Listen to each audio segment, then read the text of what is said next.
Hey beauty lovers and fellow entrepreneurs, I'm Yegi, the owner and founder of Yegi Beauty.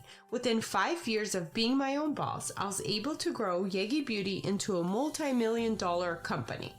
This podcast is where I share what it takes to be a successful entrepreneur in the beauty industry. Hello. Welcome back to the Yegi Project. Did you know that most of the things that we do or we don't do in our lives is because of a habit? And this is why this topic has really interested me lately, because there is a lot that I want to do in life, but I realize something might be getting in the way. And that something is my habits. So I started doing more reading and researching about habits and how I can form good ones and break the bad habits that I have. And here's what I found out. Most information that I'm going to talk about in this podcast came from a book called Tiny Habits by J.B. Fogg, and he is the founder of Stanford University's Behavior Lab. Habits are the things that bridges the gap between who you are right now and who you want to become in the future. So this is why habits are very, very important to really understand. Because initially when we hear the word habit, we're like, yeah, I have this habit. I know what a habit is. But do we really know what a habit is and how to form it or how to get rid of a bad habit? It is actually scientific, and there is a way to accomplish this based on J.B. Fogg's theories. So let's go ahead and dive in. To make a positive change towards the person we want to become, we need to make more good habits and have less bad ones. But in order to do this, we need to stop judging ourselves, and we need to look at habits as a formula and take those step-by-steps to create the good habit, or take those step-by-steps to get rid of a bad habit. Again, instead of judging yourself, we're going to attack this in a systematic way where it's going to be positive and it is going to make a change in your life. And it's not going to make you feel bad, because when you feel bad, nothing good comes out of that. There's going to be no change if you feel bad about not being able to form a habit. Now, while we're trying to work on our habits, if we do make mistakes, we want to use those as discoveries and make adjustments in order to accomplish what we want to accomplish instead of feeling bad that, oh my God, I failed.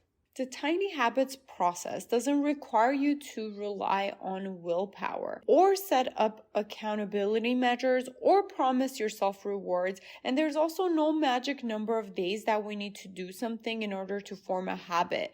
This actually makes us feel bad, because a lot of times we are not motivated constantly every day after another in order to form a habit. And in the past, that's what I thought forming a habit was. There is a lot of information out there that it says you have to do something like 21 days, or I forget, like about 3 weeks in order for it to become a habit.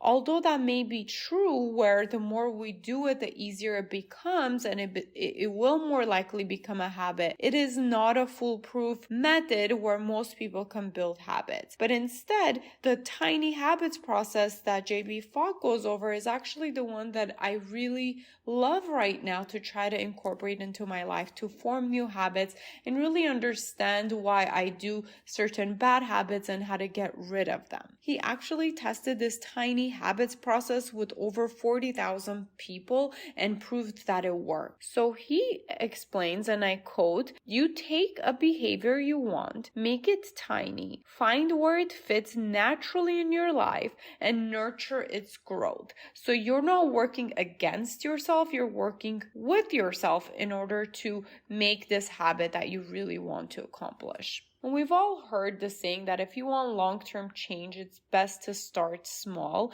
And I think this is where it also applies to habits and tiny habits, as he refers to his process. So we always also feel like we never have enough time. So he recommends we start with something that takes less than 30 seconds. For example, we can incorporate a new habit if it's, let's say, getting up in the morning and feeling positive, instead of just doing a 30-minute yoga practice. we can start by just looking in the mirror and saying, today's going to be a great day. And he refers to this as the Maui habit, actually. It's something he practices, and I recently started doing in the mornings. And it really does make me feel better and more positive in the morning, just physically saying out loud, I'm going to have a great day. Right? So that's something that takes less than 30 seconds, and it's a habit that I can start right away. What was also interesting is that he refers to everything as small, incremental progress. And it's kind of a different mindset for us entrepreneurs. A lot of times we hear go big or go home, go for it, take the leap. And that's more of my personality, actually. But when it came to habits, I realized that it really is true. Incremental change for progress really will cultivate meaningful long-term change. Anything too dramatic, it just doesn't stick. If I make a big change, and looking back and thinking about it, anytime I've done anything that was too aggressive, like I don't know, force myself to do 1 hour exercise in the morning that was too aggressive for me, it never stuck. I was motivated for like a week, I was able to do it, and then I just stopped doing it. But if I incorporated something smaller that was easier to accomplish, then it was more likely to stick and then become a habit. So the whole point is to start small and build off of that to make that incremental change. And we will go into details of the steps you need to take to do this. Another reason why tiny or small habits is effective is because it doesn't rely on motivation or willpower. Because motivation and willpower, like we talked about before, is unreliable. We're not going to have constant amount of motivation and willpower all the time. There are days that we're going to feel like it, and there are days that we're not going to feel like it. Another powerful thing that I learned is that the bad habits that I have is not necessarily my fault, and it's not a character flaw. It is actually a design issue. It is what and how it's set up in my life that's happening compared to me actually feeding into that bad habit. One other thing we can do as a general summary is we want to celebrate small successes to feel happy. Because if we feel happy with small successes, or even with tiny things that we change that we're trying to make a habit of, that's going to want us to do more of it. So this is how we can build our good habits, and also our, motivation too, in a way, or our happiness, our confidence. Is celebrating those little tiny successes in order for us to want to do more. Now let's go over the anatomy of tiny habits. How are we going to start, and where are we going to start to build a new habit? So he calls this ABC. So the anchoring moment, the new tiny behavior, and an instant celebration. What the anchoring moment is something that you're already doing, to use that as kind of a prompt, as an anchor, in order for you to start and trigger a new habit. And then the new tiny behavior is what comes next. So once you do that thing that you're already doing, that anchoring moment, you're going to instantly do a simple version of that new tiny behavior that you want to do.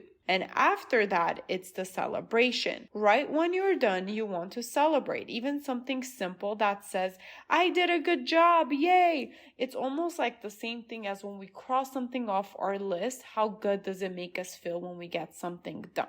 In order to get this process going, this is how we're going to start it. So here's an example that he shares, and it is the brushing and flossing of teeth habit, right? Simple habit. Most people already always brush their teeth and they have that habit set, but they lack the habit of flossing their teeth. So now how can you use this method in order to start flossing your teeth, right?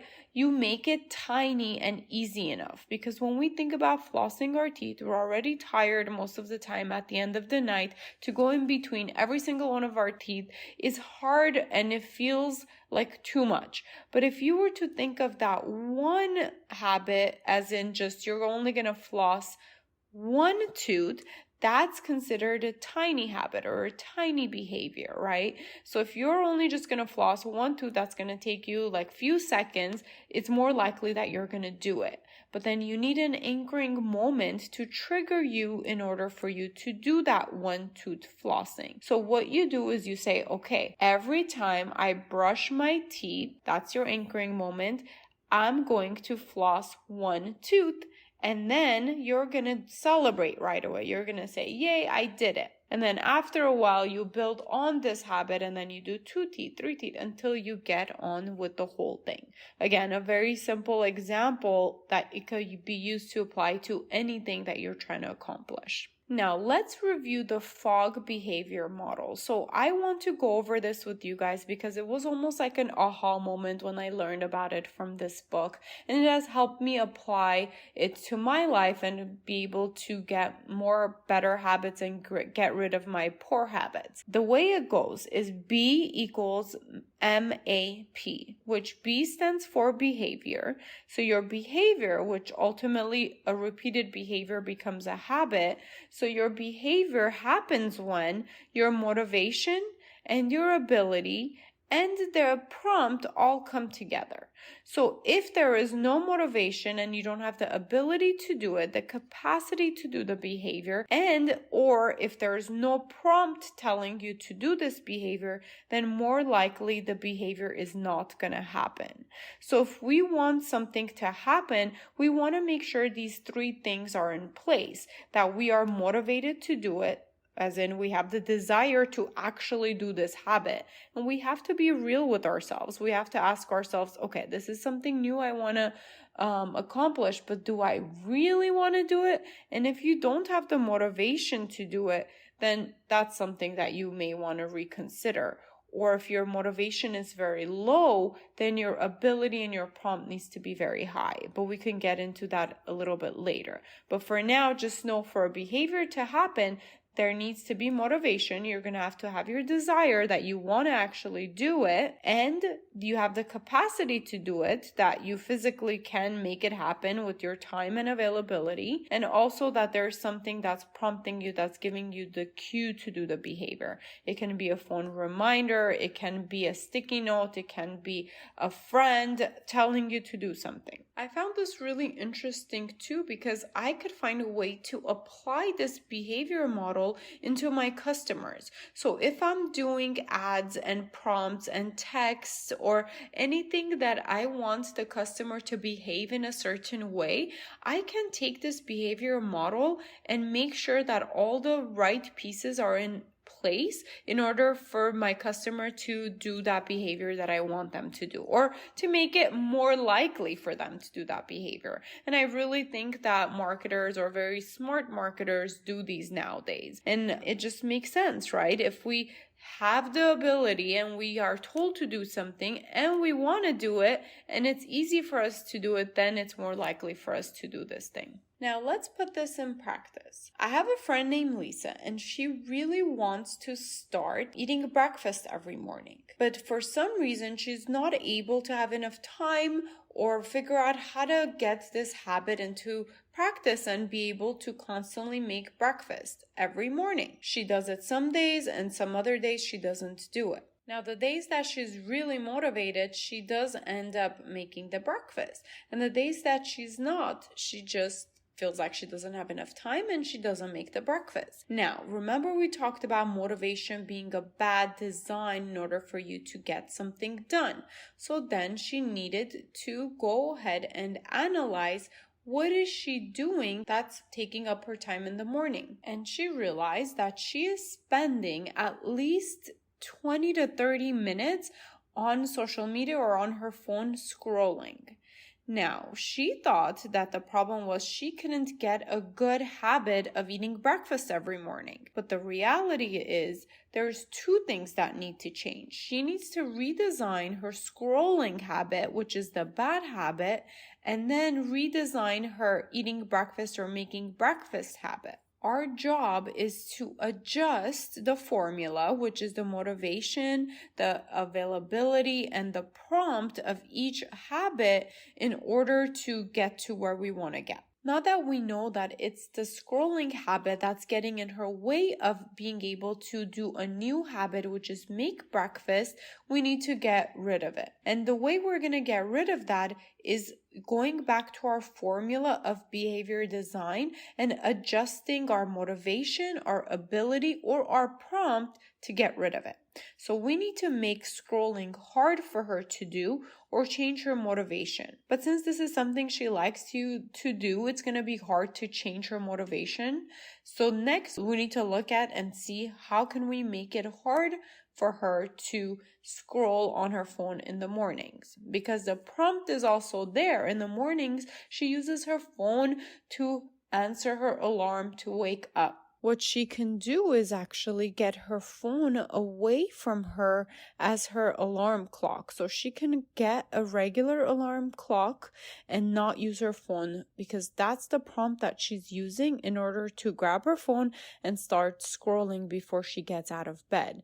So now that that's out of the way, she's more likely to get up and break that habit. Or she can leave her phone in the kitchen, so when her alarm rings, she has to go all the way to the kitchen to grab her phone, and she's more likely to make the breakfast when she's already there in the kitchen instead of starting to scroll on her phone. So it's a matter of finding different behaviors that you can do to break a habit or to make a habit. And remember, if your motivation is high, the task can be harder to do and you'll still do it.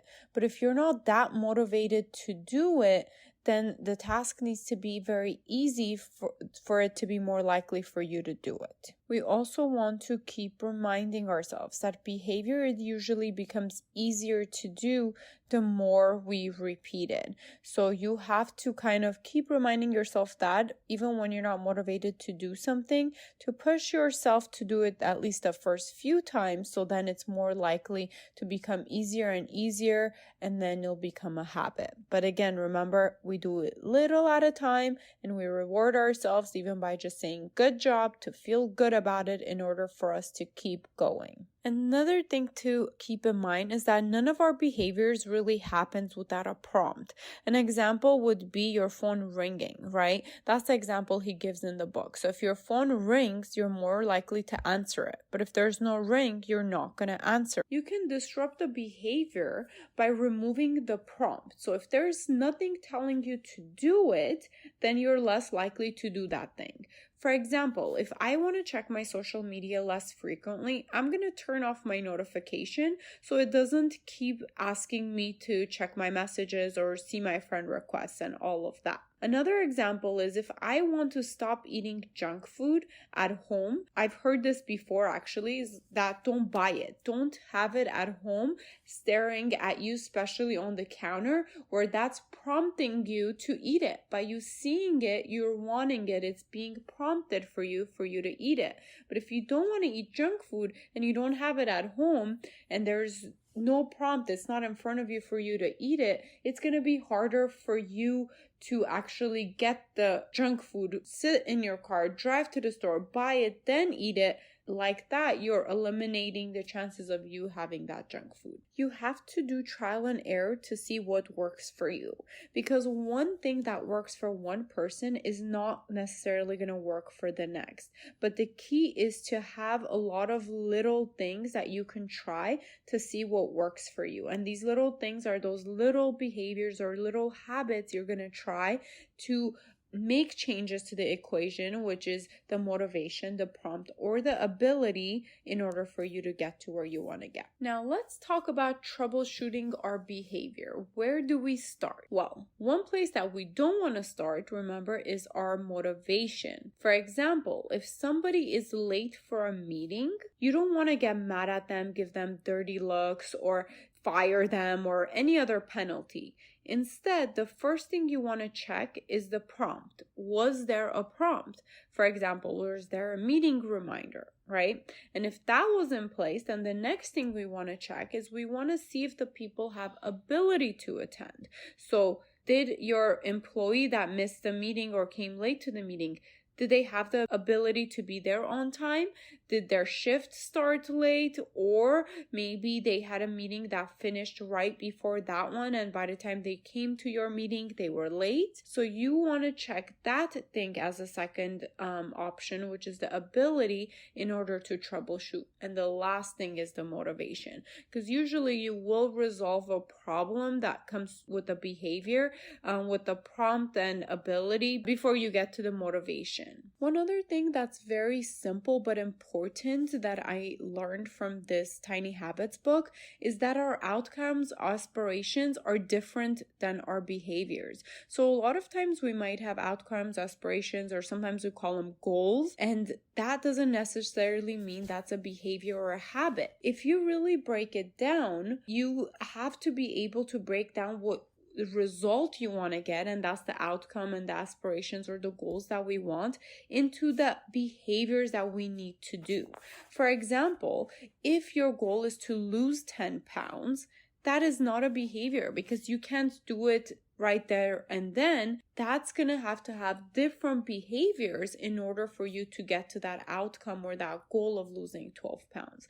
That's a main mistake people make, is they are vague, or they say they want to lose 12 pounds, but they don't form the habits of these detailed behaviors they can do in order to achieve that losing 10, 12 pounds. We need specific measurable behaviors in order to get to our outcomes, to our goal of losing 10 pounds. And that one example of that can be running for 5 minutes or throwing out all my unhealthy snacks. So those are very specific, measurable behaviors that you can do right then and there in order to reach your outcome or your goal or your aspiration. Now, he goes over something called golden behaviors, which these are the things that become habits, right? I personally think that habits are behaviors that we can repeat enough where it becomes so easy for us and then we do it automatically, and those are habits. But he actually he did his research and he knows that these behaviors that I'm talking about, they're actually called golden behaviors. And there's a way to really break it down and find your golden behaviors in order for you to be realistic with yourself and accomplishing a certain habit that you want to have. Now, how do we come up with our golden behaviors, which are what can turn into habits for us and create positive change in our lives? First thing is we want to take one aspiration or outcome that we want to achieve. And again, that can be the same example we use, which is lose the 10 pounds. And next, we're going to write down every single thing that we can do, every little behavior that we can do, we can think of, a friend can think of or do for us in order to achieve this outcome. And then we're going to go ahead and put a star next to 4 to 5 behaviors that feel like they're going to have high impact. So if there are things on there that might make a difference but might not, don't put a star next to those. You want to choose 4 or 5 things that you know are going to have a high effect or high impact. And then after that, you're going to circle any behavior on there that you see that you can easily get yourself to do. So this is where you want to be realistic with yourself. So if it's run a marathon and you know that's no way you're ever going to do that, don't circle that one. You want to be very realistic with yourself. And then afterwards, you want to focus on the behaviors that have the circle and the star. And these are what he says are your golden behaviors that can turn into habits. Because these are more likely things that are going to have an effect on what you want to change and are going to be easy enough or realistic enough for you to accomplish that. Now, there's so much more into habits and behaviors, and it's a whole book, right? So I highly recommend that you guys read the book called Tiny Habits if it's something that interests you, because I do really believe that habits are the key ingredients for us to form or get rid of in order for us to become our future better self, right? So let's do our homework and learn about habits, put these in practice, and see if we can make some good habits and break some bad habits and see where we get. Thank you for listening. Please rate and review this podcast. Follow and engage with us on social media under the Yegi Project. And if you're interested in being a guest, email info@theyegiproject.com, and don't forget to subscribe so you don't miss out on any future episodes.